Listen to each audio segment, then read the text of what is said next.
Formazioa egiten dugu hemen, menpekotasunari nola aurre egin erakusten dugu.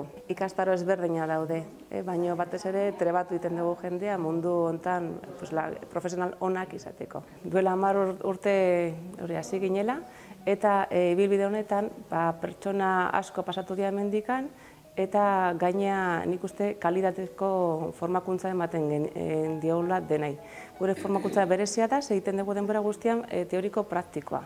Hemen hau da tailerra eta ondoan dago gela, orduan ibiltzen dira alde batetik bestea klaseak ematen. Eta interesatzen zaiguna da praktikoa egitea, ze gero lan hau batez ere praktikoa da, orduan joeten diaren zentroetara ja badakite ziurtasun batekin joeten dira, eta hori gero kontratazioetan eta nabaritzen da. Zentroetatik deitzen digute jendea eske, valorazioa oso ona da. 3 ikastaro mota dira, bata da trebakuntza profesionala bermatzen dona, beste batzu dira formazio permanente ditzen zaiona, eta gero 3. arloa da enpresei eskaintzen diegun formakuntza. Beraiek beharretara egokitzen diren ikastaroak.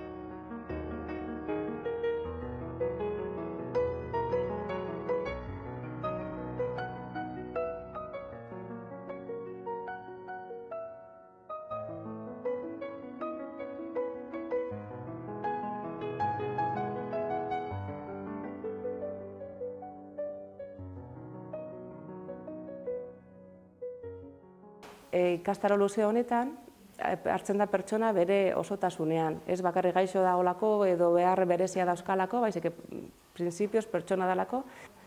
Orduan, pentsatzen dugu arreta izan behar dela pertsonala, zaintzen beti, arreta lanbide honetan gertatzen dena da, ez daude tresna batzuk, baina batez ere tresna importantena da gugea. Orduan, da lan bat larru batetik bestera, piel kon piel deitzen duguna. Orduan, hori ikasi behar da, hor separazio bat egon behar dela.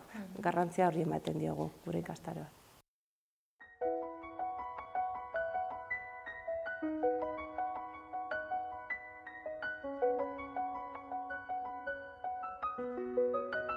Ikasleen bitartez ikusten da nola aldatu da mundu, zaintzaren mundua eta laguntzaren mundua.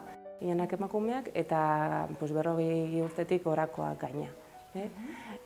Arrazoia zergatik, izan daike bakoitza bere familia eta ezitzen eta egon dela urte batzutan, eta berriz lanen munduan txertatu nahi dutela, eta bere burua ikusten dute arlo hauetan ondo, horregatik, zaintza da beti emakumezkoa okitu zaigun lan bat.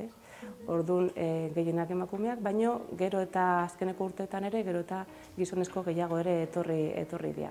Bai gerontologikotik, eguneko zentrotik eta baita ja zuzenean deitzen digute, behar dutenean jendea eta dakitelako hemen oso formakuntza bentsat arduratsua eta serioa daukagulako, eta gaina nola praktikak egiten dituzte ikastaro hauetan, beraien zentrotan praktika ere egiten dituzte, orduan ezagutzen dute beraiek ere primera mano esaten den bezala, ze formazioekin dijozten gure ikasleak. Zentro referente bezala gaude beste batzuekin batera laguntzaren mundu honetan.